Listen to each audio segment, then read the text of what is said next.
Times change. The marketing landscape changes. One thing that's been solid as a rock for decades is email. For scaling brands, we find that 65% of revenue in Klaviyo comes from buyers. And on a 7-day last click, we find that customer retention is 10 times more cost-effective than ads. Conversion rate optimization is even more cost-effective. Translation: if you aren't doing email, SMS, and CRO, you're spinning your wheels on new customers and spending way too much to drive revenue. Unfortunately, with the growth of e-commerce and the onslaught of email, Gmail and Yahoo are making it harder than ever to reach the inbox. The cheapest customer is the customer you already have, so if you need help with this mess, come to pilothouse.co, fill out the lead form, and ask to speak to me directly. In the inbox late night, glowing screen, see the light. Email, everything feels alright. When is it a good time to build a landing page rather than just driving to somewhere on the site? What are the things you think about when you're thinking about where to insert it in the ecosystem and who you might be speaking to? It's a chance to really refine the first impression and the message you want someone to walk away with after they drive that click off your ad. Prices are rising everywhere. There's likely a lot more consideration happening in general. So more and more, there's becoming a use case to really make sure that you're hitting that key message that you want. We have all these theories and hypotheses, but only when you run it do you know.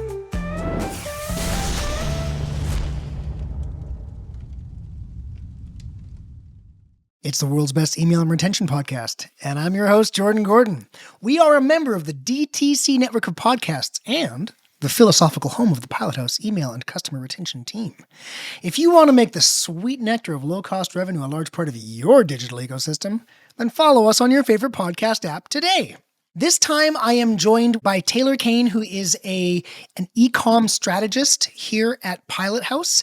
He also has a bunch of other roles he's done here. He's a veteran, and we are going to discuss landing pages broadly.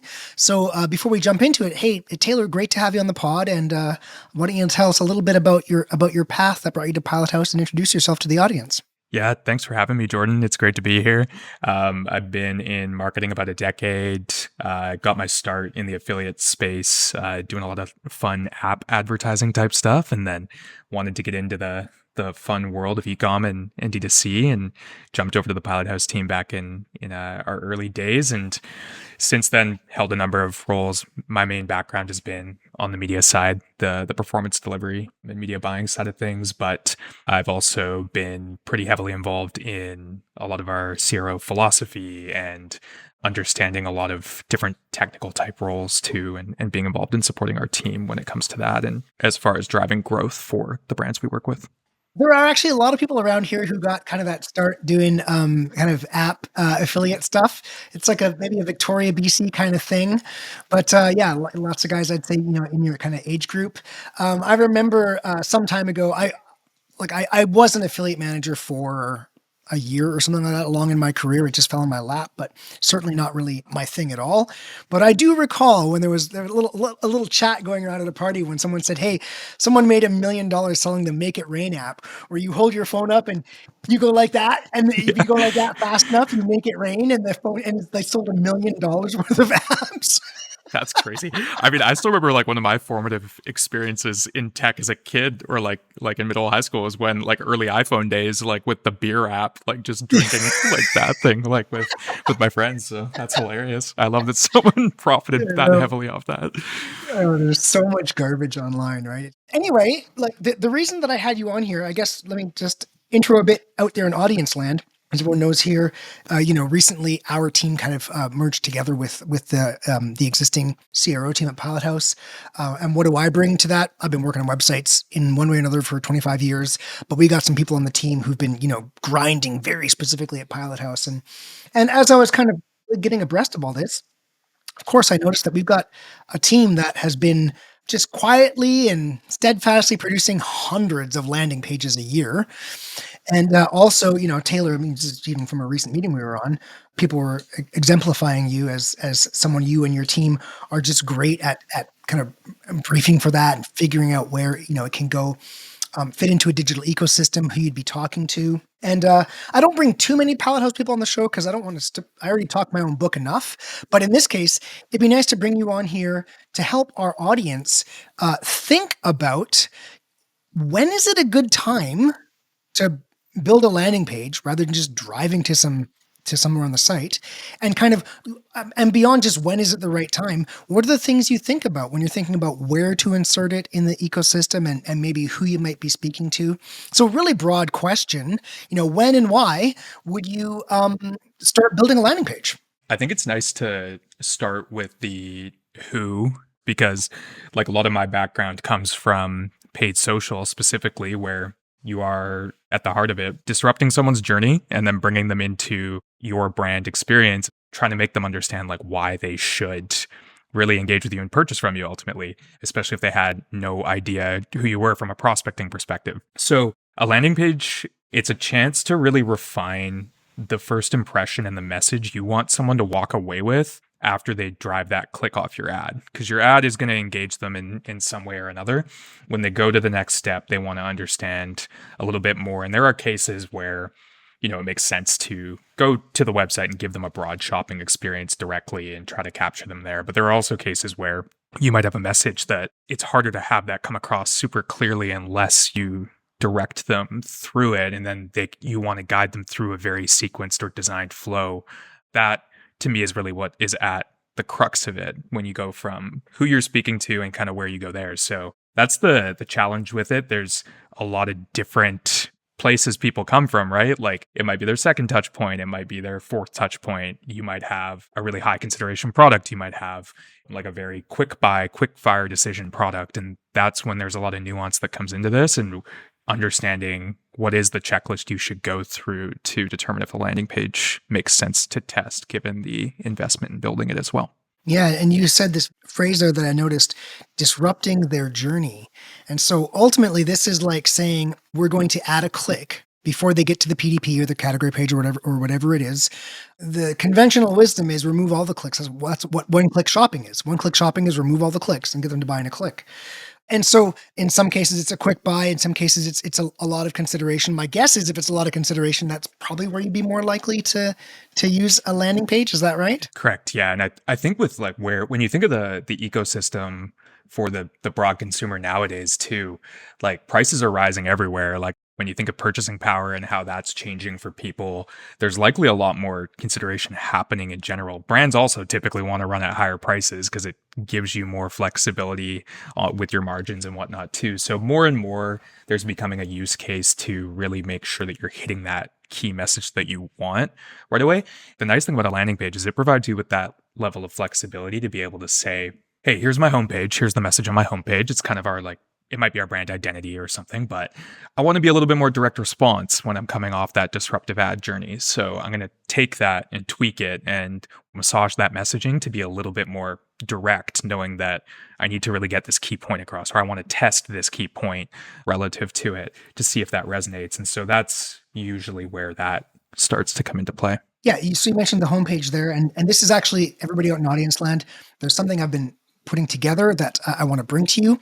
A model for this, similar to like around that episode 40 area where I was talking about really modeling out email as part of the digital ecosystem.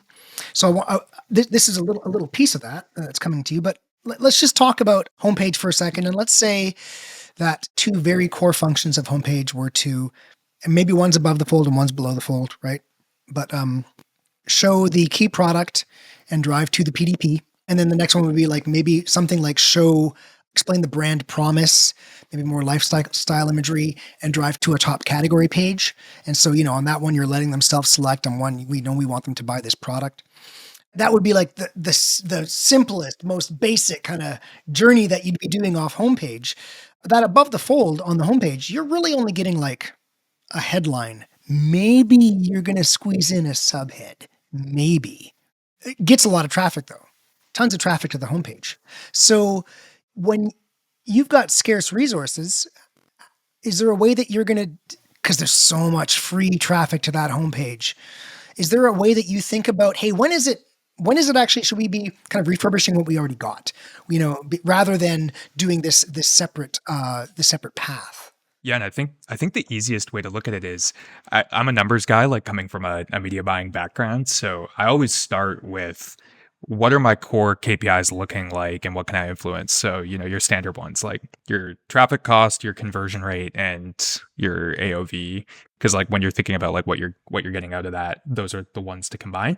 In a lot of cases, like it's that conversion rate where you're seeing it just not live up to what you want. And like, sure, you can go after like lower cost traffic on one end, but what's that going to do to the other side of it? And then AOV is typically pretty long tail and involves product or other complex CRO processes coming into play too. So often if you look and you're like, okay, I think what's really holding me back from being able to scale up at the numbers I need, usually it's going to be somewhere in that conversion rate zone. And that's when you feel like there's something being left on the table in that regard. That's typically when you start to go into what's missing from the message, right? Because it might very well be that you can change something pretty quickly on the homepage. You could test something quickly on the homepage. But to your point, there's not a lot of real estate. That's also where you want that core brand message to be. So if you do want to play a bit outside the lines in that and test some things, it's tough to do it there, especially as you're for anybody working with like the bigger brands with more team members involved and all the processes behind it. So landing pages are a really nice intermediary for that when it comes to being able to refine your messaging and make it more direct. Also, when we think about that, we just talked about using a landing page as opposed to homepage and driving to that same top PDP, for instance, super common play. Well, what about actually just testing a new PDP, right? You know what I mean? Like, we can really remake any page. So is there a time when you're like, hey, actually, I think what we need is just to run a PDP against this PDP? Yeah, 100%. So typically, like, it is different brand to brand and based on a lot of nuances, but often what the example with a landing page, I love this example because early on, working with a brand that was trying to find its identity and how it showed up in ads and then converted all the way through to drive the results it wanted, we learned pretty quickly that there was a lot of value in communicating the message around cross-selling and upselling before someone saw the price. So that was a really interesting psychological and messaging kind of learning that we gained, because it was basically saying like, hey, if people land and they see the price right away, they get scared, especially if we're upselling it immediately out of the gate. But there was more power in the message when we told them how the product worked, why it would benefit them, and why they should consider getting the complementary ones with it to get the most value out of it, even though the price or cost is higher. And that ended up converting better when we unlocked that, but we couldn't scare people off with the price right away. We had to make sure they knew that, they were pausing, they were taking the moment to understand that. And so like that's one really powerful example of it, I think. And you can kind of start to imagine like what brands tend to benefit more from that kind of messaging based on what they're offering to customers. But that's really interesting. And did you show them the bundle price? Let's call it a bundle price, whatever it was. Did you show them the bundle price afterwards, or did you show them the individual unit price afterwards? We would then go into the bundle price afterwards, but we would pair it off with all your classic, like, here's what you get, like, here's how much you're saving, here's like why it's better to do this, all the classic messaging. Like, I'd invite anybody in the audience to go back and check out the Dynamite episode we ran on cognitive biases. We also, we ran a couple of episodes like that. Also, when the Aves was on, that we discussed, kind of human psychology, consumer psychology. But interestingly, like anchoring, you just described anchoring. The second you show the price, that's the price. It's in their head. Hey, I'm paying $300 and that's it. And then you want to convince them to spend $5? It's just a really big uphill battle. So great, classic play that fits right into how the World's Best Email Retention podcast has presented. Yeah, a lot of our stuff. So like, for example, if I guess to take that a little bit further, like if you're evaluating conversion rate and you're like, oh, my PDP has a better conversion rate at a comparable amount of traffic, so it's stat sig relative to the data I have, but I think I could take it further. And you look at it and you're like, that might be why people are maybe getting scared off, because they don't understand the value before they see the cost. We've seen a lot of success in the past from doing direct A/B testing of PDPs with and without the price, and the price shows up at checkout. And that's like getting into more, I feel like, old school stuff you don't see as commonly now, but it can be really powerful. And like that's a simple A/B test where I would argue that PDP without the price is in fact a landing page, because you're trying to drive a certain message that's different than your standard website flow. Although, could you add directly to cart from that not PDP? Or did you have to go to the PDP afterwards? You could add to cart from it. Yeah. So It's like it's a thin PDP, right? It's got yeah. everything but the price. Exactly. And there could be a negative to that too, depending, right? Like then consumers might be like, maybe there's a trust component. So like there are a lot of considerations at all times. So this is why landing pages are great for giving you that flexibility to test. Yeah, and also that's important is like an important point of all this, maybe we can move into is how iterative we must be, because we have all these theories and hypotheses, but only when you run it do you know. And you know what? This happens all the time. I have, people from my team, maybe they're kind of fresher out of college and they're like, "Oh yeah, but this works like this." Because they read it somewhere. And it's like, yeah, you know what? That worked like that for whoever that guy tested it on. And then he went on X, formerly Twitter, and said, this is how it works. And you read that. And it's like, now it's etched in your brain. Like, that's how this works. And it's like, the variance is crazy. So how, maybe just have a little bit, I mean, we actually use a custom tool, by the way, everybody out there, we use a tool that helps us iterate faster on landing pages, but everybody else in the audience who's listening and maybe trying to think about, hey, I want to add a couple landing pages into my ecosystem. Like any advice you have to just save them time and just get them so that they're in a good situation as quickly as possible for testing and iteration wise. Yeah, definitely. Like when it comes to what tool you're choosing, if you're starting fresh and trying to figure out what to look at, anything that integrates really seamlessly with your store and where you can focus on whatever the top objective of your landing page is. If it, for example, is to figure out what message converts following an ad. If you choose a tool that integrates with your Shopify store really cleanly, can integrate products fast, and you can and has like readily available templates or anything like that, that can be a really quick way to start getting some insights and seeing, is this justified and should I keep going down this path?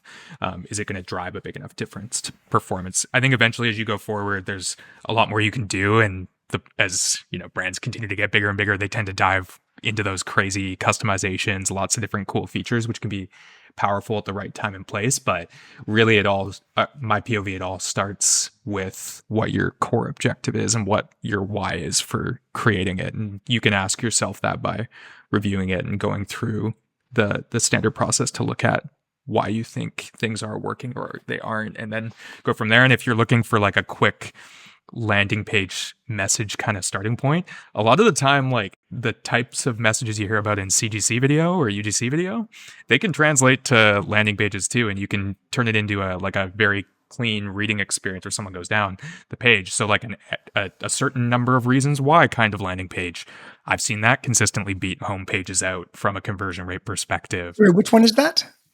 Saying like three reasons why you should choose this brand or buy our products, basically. And just run that as the page. Yeah. Yeah. And it benefits you in other ways too, right? Because if you find you can always A/B test the reasons, you can A/B test the headline, you can understand what is it and verify your hypotheses on like what brings someone in and how that performance comes about. Because to your point, Jordan, there's so much we like to think we know as marketers, and we can root it all in best practices.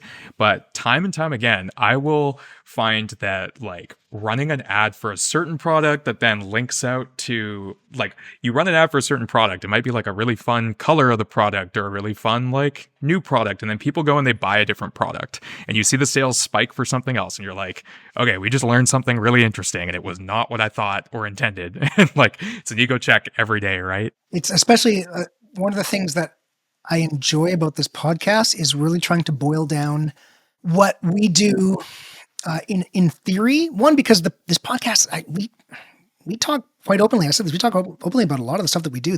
We do hold some things, like some key insights to ourselves because it's our alpha, but most of the stuff we just give away. And if there's anybody out there in audience land who's like trying to figure out how to do this for themselves, the first thing you need is a theoretical framework, or you're just taking shots in the dark. You need to have some map of where you're getting, right? But in practice, theory doesn't matter. Right? Right? So be ready for some to drive around some weird things on that path. Just a couple things that came up when I was thinking through this. One, we had Abby as well on the pod, and she talked about how she, working with some of our email players, they'll take good emails and turn them into landing pages. Be like, well, that email rocked. Let's just take that email, turn it into a landing page, because part of our process is we think at least a high intent email is a shoppable landing page. So they just convert into landing pages. So any other really, so, and you mentioned a really scrappy thing you can do there. And hey, you know what? Scrappy is the name of the game. So can I possibly pull another scrappy idea out from you? Ooh, I like that. A scrappy idea. One of the big wins that people probably miss quite a bit, and I think a lot of brands don't pay as much attention to this as they should. And I'm going a little bit down a rabbit hole, so stop me if you need me to. But one of the when you mention email as well, I think one of the biggest things that people tend to overlook is how valuable driving signups for your brand are from channels like paid social. If you can get enough interest to get someone to sign up, and you can play around with like what, making sure that I think it's not really scrappy, but one of the biggest things is making sure you've got your top performing pop-up and like email sign up option on your landing page. Like that is a huge checklist component, because you can track in Meta the number of leads you're getting from your ads, and then you can triangulate that with how that triggered revenue is playing out in when you send the campaign or they go through your flows. So like that is one big thing that I think is really powerful and all that. It's low hanging fruit, right? Are there ever any kind of landing page tools that you find it's difficult to get that pop up to pop, or is it usually out there? It's pretty damn easy to get it to pop. It's usually pretty solid to get it to pop, and I think like usually they have like the ability to integrate the code export into it. So majority now you can do that, but sometimes there can be bugs, of course, and whatnot. And if that's the case, I definitely encourage try to work with any good apps support team if it's related to Shopify or a third party vendor. Just work through that with them for sure. By the way, quick shout out to the audience for Aaliyah, which was a tool that we're using a lot of now. And we just had Sean, their CEO and founder, on the podcast a few episodes ago. Everybody go check that out if you want to get some awesome ideas on how to get pop-ups to work.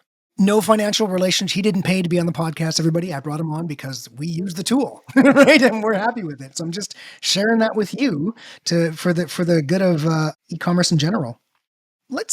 We talked on a couple of super simple funnels there for a second, which is like, you got homepage to best-selling PDP, and then homepage to top category, and then from there, any PDP, right? And that kind of funnel ends on, did they end up on a PDP after ending on the top category? Of course, a funnel is PDP to cart, but that's actually, that funnel is taken care of directly in Shopify. You can go and you can just look at your add to cart rate. If you see more add to carts, that funnel is easy to measure. And then we talked about 2 replacements, which is, let's just call it an unaware landing page, like problem unaware landing page, probably a 2 category page, problem aware or solution aware landing page, probably going to the PDP, like super broad stuff, right? And just kind of these, let's just call those 5 funnels. And I want to bring this in a little more structured way to the audience in a couple of episodes. But here's a question for you as I'm doing this. Do you ever look at that set of funnels or some similar set of funnels that you kind of work through? Do you ever look at what share of the total site traffic are these, to say like, I don't even need to focus on these because it's total soup what's going on with this site? Or it looks like there's enough going through these funnels, and interesting. This is now, we're no longer talking about landing pages. We're talking about something else, but it's just evolving. But like, and if it's the right size, if it's a big enough, we're going to do what we're talking about. Hey, listen, sort of landing page, let's test the PDP. What happens when those core funnels, how do you approach when they're not enough of the total site business to actually be worth optimizing? How do you then approach improving e-com revenue? It's a tough one, right? It's a good question. Yeah, you're kind of moving over into the other zones too, because I think first to start, like I'm a big fan and believer in, like, a lot of people talk about stat sig, and like the reality of it for a lot of businesses is it's tough to align to traditional stat sig amounts, or like whatever person X decided was stat sig. So I'm a big fan of setting expected and then measuring the outcome against it. So often when I'm running like a new meta creative test, for example, to use that example, I might even go as low as like, I'm looking for 10 purchases. And if I got 12, that's I see potential. I'm not saying it's like this is now my new scale winner for the account I'm spending 6 figures a day with, but I'll graduate it to the next phase, and then I'll keep going and I'll keep going, and I keep using that methodology all the way through, because there is an element of the reality of trying to make sure you're getting performance, anchoring in like risk reduction as you go up and moving through all of that. So moving that over to your question, I think typically I would approach it through a balance of priorities amongst everything, right? Because if you don't find a win with that, then you can probably ask 3 new questions about why that outcome seems to be that, and then dive deeper into those and reprioritize. And that's typically how I would approach it. You prompted a thought too, which is that the other part of landing pages that can be incredibly valuable, and this is a little bit of an aside or kind of bonus tidbit, is when you're testing a new channel, for example, like you might want to go try, let's say like some DSP type channel is like the hot new thing everyone's talking about. And you're like, cool, I can get like 5-cent CPCs. And I'm like, in my head, if I hear 5-cent CPCs, I'm like, what's the quality going to be? And how's that going to affect my site as a whole? Potentially like my SEO, like a bunch of other stuff. Landing pages are a really nice intermediary for taking the pressure off your site data from dropping and then creating muddy data, and instead being able to isolate and do that. So you can kind of see where I'm going with it, where I go back and forth a bit. CVR might be the initial issue. We decide to test some landing pages. We typically would start with a couple of contrasting styles to give ourselves the best shot to see a lift. If we see the lift, great, we keep going with it. If we don't, we'll reevaluate and look at what's happening across the board and where should we prioritize our time. Look, one way I kind of deal with that, but not with huge confidence, right, is looking at the direct traffic and direct conversion rate in Shopify, because it should be removing, we sent in this bad traffic source from over here, because it should be when someone types your domain into their browser. But we all know that direct is not everybody just typing the domain into the browser. So my question for you is, would you ever use the direct traffic and conversion rate in Shopify? Oh, and I don't know if I'm unique in that, but I use Shopify's refer and UTM breakdowns like daily, because I will filter out channels that I know we're testing from the other data to look at how things look. You can also, that's a great place to go to. I love it because it's not perfect, right? Like a lot will show up in none, a lot will show up in direct, to your point, and you really can't, you have to estimate at that point. But it is nice at the same time for what does show up to be able to say, okay, this is my revenue source. There's an order ID here that just totally makes sense with this. And I'll go compare the landing page report and try to gather what I can while taking it with a grain of salt, of course. Yeah, I've also gone in there before. By the way, audience, it's like marketing and attribution inside of Shopify. I've gone in there sometimes and been like, it's like, whatever, 10 million annual revenue. And you look at it and you're like, well, everything in here is 100,000. It all adds up to 100,000. So we're missing 90% of the data. And in those cases, I usually just walk away from it and go somewhere else. Because I'll just get the data from somewhere else. But, have you ever experienced that? And, do you know what's causing that? Yeah, there's different things. So sometimes it'll be if you're using a certain theme and it doesn't pass through the UTM data that you're looking for, that can happen. There are stores I've gone into, we'll onboard a client and I'll look and I'll be like, wait, I was really hoping I could see this and I can't. And then, you have to investigate deeper. But I think to your point, that's exactly it. And when that happens, you step away, you reevaluate your sources, and you find the next one that makes sense. For me, often that's going to be looking at the best incremental attribution type setting in a GA or the platform itself, like Meta, if I'm not using an MTA tool like a Triple Whale or Northbeam. Is there a cool, to get a little bit more, we've been very theoretical here, again, building a framework for people to just think about how to approach this. Is there just a concrete, cool, without maybe listing the brand, maybe just being a little general on who it is, just a cool landing page that you've been working with recently, so people can wrap their minds around what might make a landing page work well? Yeah, we've got we've got a few super cool ones. One that comes to mind is we worked with one of our partners, a really cool landing page building platform that you're familiar with, in designing a really, really powerful extended PDP collection style of landers. So it basically starts with an image that we hand selected at the top, really concise messaging to the offer, moves you through some of the core benefit messaging that we want, and then it gives you the ability to shop the collection underneath. So basically what we're doing is we're forcing someone through the message that we want them to gather, and then they get to the shopping experience all in one journey,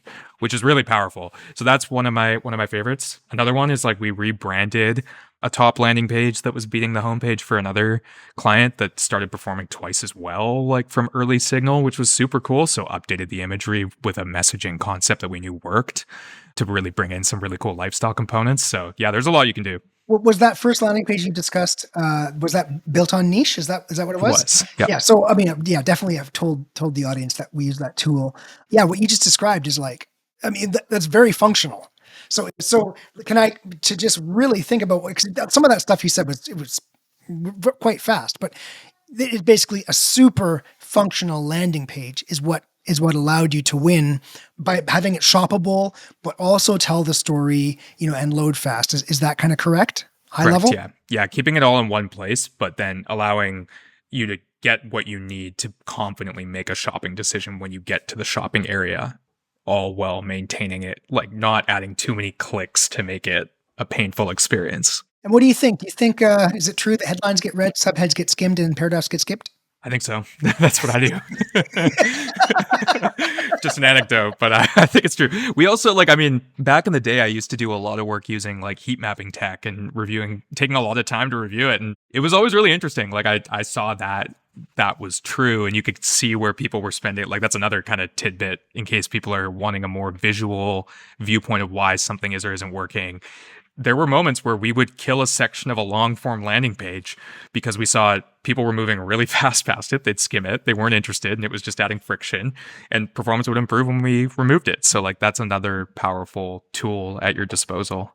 Just a client of ours that's just like, their site is so simple. There's so much white space. And it's like, single SKU business. How often do I see someone come through the sales process? They're a single SKU business, and it's like there's stuff everywhere, right? There's like text over here and pictures, blah, blah, blah, all this stuff going on. Like, so, I'll just say to the audience, less is often more. And I have seen people be very successful by just showing people exactly what they need to see and exactly the right place and one approach to site iteration. I mean, it's much easier to remove something than to add something new.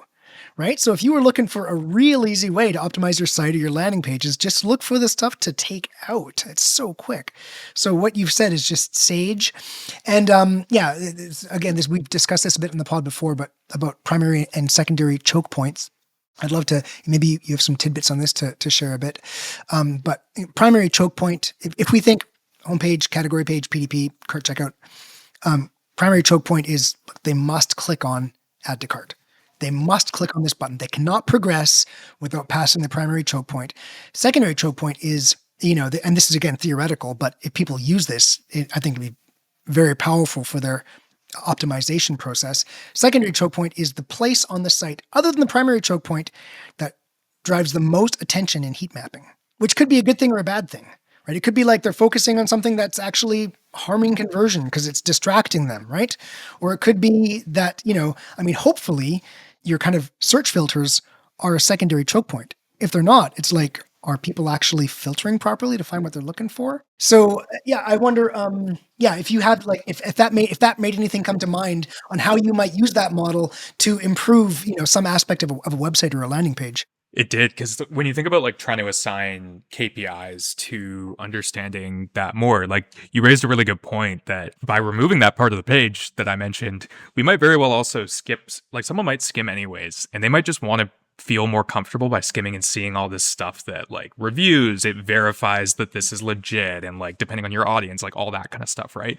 And so it's hard to know, is that the right decision? But what you can do is if you're running an A/B test and you have the ability to see time on page, your CTR, your what's happening when you do remove that and keep going and compare it against that control, you can start to actually get that level of clarity through the lens of the primary and secondary choke point too, because there is a little bit of murkiness there sometimes, and it can be tough. You don't want to get stuck on that decision. So again, this is why using a landing page I think is so powerful. A lot of the time with these tools, it's pretty quick and easy to duplicate and remove a section, and then get that spun up in your ads as well. So you can move pretty fast. Interesting point there is like, so they might, it's like, okay, if paragraphs are skipped, why do we have paragraphs on landing pages? Because if the page is only headline, people are gonna be like, what is this? And it's like, it's almost like you need to see it there to know that there's something real going on here. But interestingly, now that you've got AI slop, it could be just all AI slop, and you see it and you think, oh, this is something real because this thing that I'm going to skip is there. So it's like that's going to probably change optimization in some way, right? It's crazy. Yeah, I didn't even think about that. Like the way the like AI plays a part in all of this too, and like how the readability is for that. Even like you might want to scan a sentence and be like, that's also not AI. Like I can tell someone wrote that and this feels real. Like there might be an audience that responds a certain way to that, right? So Look, we face this in email because we know that the majority of people, like the majority, do not scroll below the fold. A majority stay only on the primary portion of the page. But we also know that when someone's shown intent, they are paying attention to everything. And so we want to present ourselves professionally for people who do scroll below the fold. Because if someone has been shopping and wants to scroll and look at things, yeah, if you just show them just a picture of someone smiling with the product and a button, it's going to be like, well, who are these guys? And so there's this, this ties into landing pages too, is like, how much is performative? yeah, totally. Because it's like the way I kind of think about it too is like if you're going to look at like a house, your ad might be like the curb appeal, and then when you go behind the hood, you go inside. That's the landing page, step 2, and you're really looking around, and you're like, that's where you envision yourself like truly living somewhere. And so like you raise a really good point. You gotta show up at that step 2, and the whole point of a landing page is to do that better than you like more deeper and less of a surface level approach than you might just be getting from the website. So. Hey, awesome. It was great to have you on the pod. Maybe we'll have you on again. And it's nice because this is actually a great little warm up, everyone on an audience land, for me to come and bring you a model, a more formalized model that some of you can use if you're trying to make sense of your website. If you're an entrepreneur, executive, or out there, and you've got an in-house team, hey, great. We're happy for you to just tell a friend about the podcast and work with that in-house team to just improve e-commerce and shopping online for everyone. So thank you very much for having you on, and have a good weekend. Thanks so much, Jordan. I really appreciate it. In the inbox late night, glowing screen, see the light. Email, everything feels alright.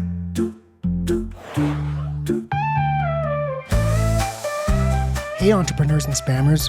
Remember, you can't scale without email, and the cheapest customer to acquire is the customer you already have. So please subscribe to the world's best email and retention podcast and learn how to make low-cost revenue a big part of your digital ecosystem.